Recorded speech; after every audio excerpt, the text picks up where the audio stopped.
Hello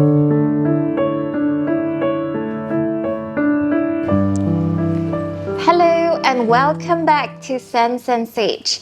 After the holidays and all the festivities, we are back with more insights and discussions on dining without light, or rather without sight, matters related to blindness and visual impairment, and Valentine's Day. Okay, I am Charlotte Poir, and with me today is Jonathan. Hello, Jonathan. Hello. It's me again. Yes, it's you again. Are you excited about Valentine's Day? Yes, I'm very excited about Valentine's Day. Okay, yeah, I am as well. So before we talk about Valentine's Day, I thought, I want to remind you of the first episode. Do you remember, I wasn't sure when you will come in. So I asked like, where are you? Are you there? Yeah. So actually, it is kind of common to hear that in Dining in the Dark KL, because every time when we sit the guests down in the dark dining area, like where everybody cannot see everybody, and after they are settled down, the very first question they would ask each other is, where are you? Yeah, so, and it's quite interesting because then the answer will be, I'm here.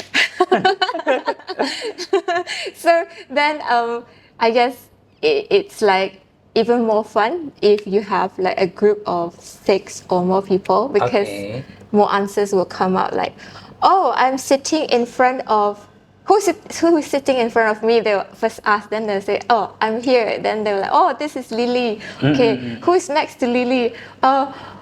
Who's next to me? Then you hear them asking questions, and then they will start describing, okay, in front of me is Jonathan, so Jonathan next to you, on your right is whom, that kind of question.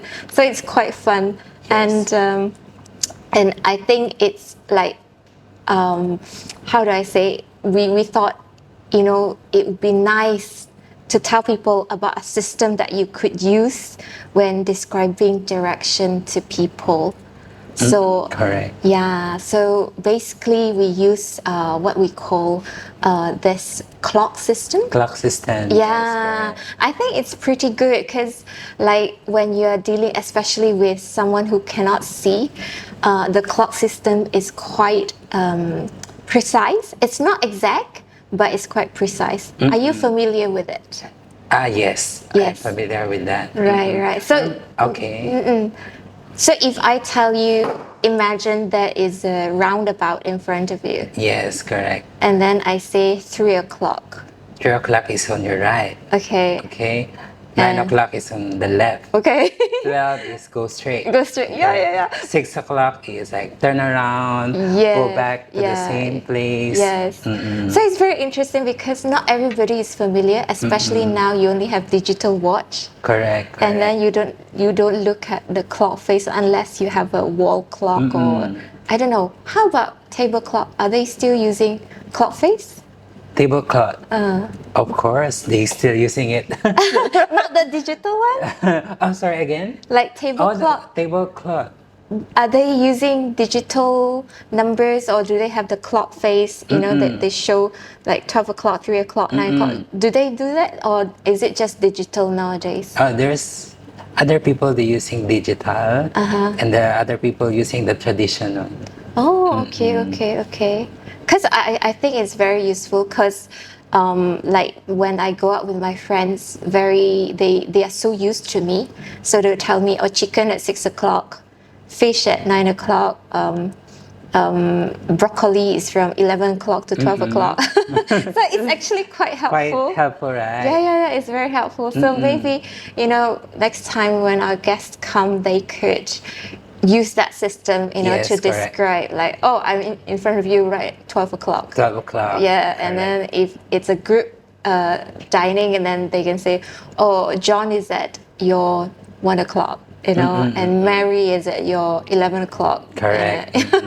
That's very helpful. Yeah, I find that, even when we describe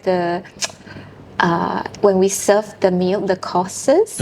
So let's say, for example, appetizer, and we tell them anti-clockwise, they'll be like, Anti-clockwise. So they are a bit lost because they are not used to the clock system, or what is anti-clockwise or clockwise. So we have to tell them bottom left, bottom right, top left. Like you have to spell it out.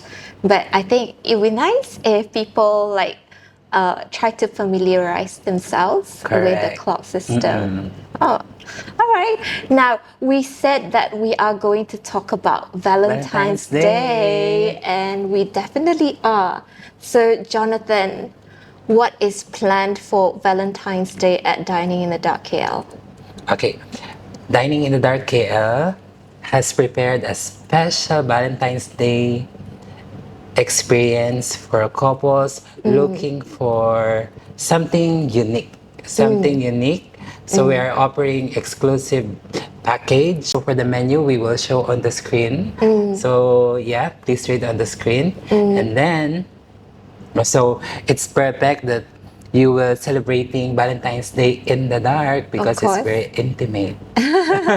Of course. Okay. So like, how is Dining in the Dark KL different from others, other than being very romantic? Because like people think it's only in the dark, it's romantic. What else? What else is it unique? Because you mentioned that it's going to be unique. How is it unique? What truly unique in Dining in the Dark KL, apart from complete sensory experience it offers?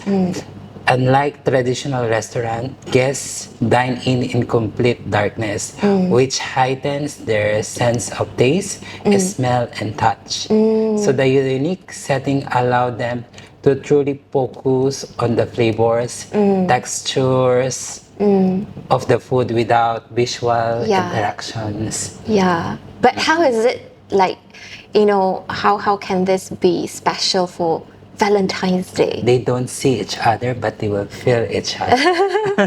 Yeah, so that's very unique. Yeah, I would think that because you don't have other distraction. Basically, you can have meaningful conversation, and then you have a deeper connection. Yeah, and just now you mentioned about the sensory, the heightened senses. Yes. And I thought, because of that, you can make it even more special for yourself. Like, you can wear your favorite perfume or cologne, and then maybe you want to wear the bracelet or a ring, that that special someone has given you, so that when you hold hands and like, this is the ring I've given her or something. It's unique, isn't it? Like, correct. I thought it's quite a good idea because I don't know, when you hold hands, you can feel she's wearing this particular ring, that sort of thing. And then the other thing that I thought is, if you're adventurous enough, you can even swap your drinks. So, for example, you've ordered like juice sensation, and your partner has ordered something else. Something like wine. Yeah, maybe another type of mocktail, and then you can swap and have a taste of the other person's, what they prefer and what they like, and maybe guess the ingredients. Correct. Yeah. So, and the other thing is, of course, because it's such a special occasion, do dress up, right? Yes. Yeah. So even though you can't see each other, we still think it's worth dressing up, and when you meet up, it's like, you have made an effort for it. Yes. Correct. Yeah. I'm excited already. Okay. How's Dining in the Darks looks that day? Valentine's. I always like working during this Valentine's Day, because like you try to, we at Dining in the Dark, we are really working hard to make it special for everyone, and we definitely want everyone to have a memorable night. And you know what, like, since it's in the dark, you can't tell what the table layout is like. So why not imagine it yourself, then start describing it to your partner. So for example, like, I can imagine there's a bouquet of pink roses in the middle of the table. And then they will have this very nice pink love balloons around. Not bad, right? Yeah. Interesting. Yeah. So how would you imagine it, like, if you can fully decorate the dining area, how would it look like? Like, maybe you can give some suggestions. Okay. Other than the pink love balloons, heart-shaped balloons. Rose petals on the floor. Oh, wow. Okay. Wow. We must be very careful. The smell of the rose, right? Like a rose garden, right? Yes. Ah. That's very romantic. Yeah. Okay, good. I hope everyone is excited like we are about Valentine's Day. If you have made your reservations, we can't wait to see you. And if you are still deciding, what should I do? If you don't, if let's say if they didn't make it on February 14, Dining in the Dark are offering the mystery dishes or Valentine's Day package from February 13, 14, and 15. So it doesn't necessarily have to be just the 14th, right? Yes, correct. Okay, because we really like the celebration and we want to extend it as far as possible. So if you're still deciding, please go ahead and make a reservation and give him or her the most unforgettable and beautiful experience by dining with them here at Dining in the Dark KL. All right, that's all for today. As we end, here is a little quote for all of you out there. So what's the quote, Jonathan? So being deeply loved by someone gives you strength, While loving someone deeply gives you courage. This is a quote taken from Lao Tzu. So an early happy Valentine's Day to all of you out there. Bye. Bye.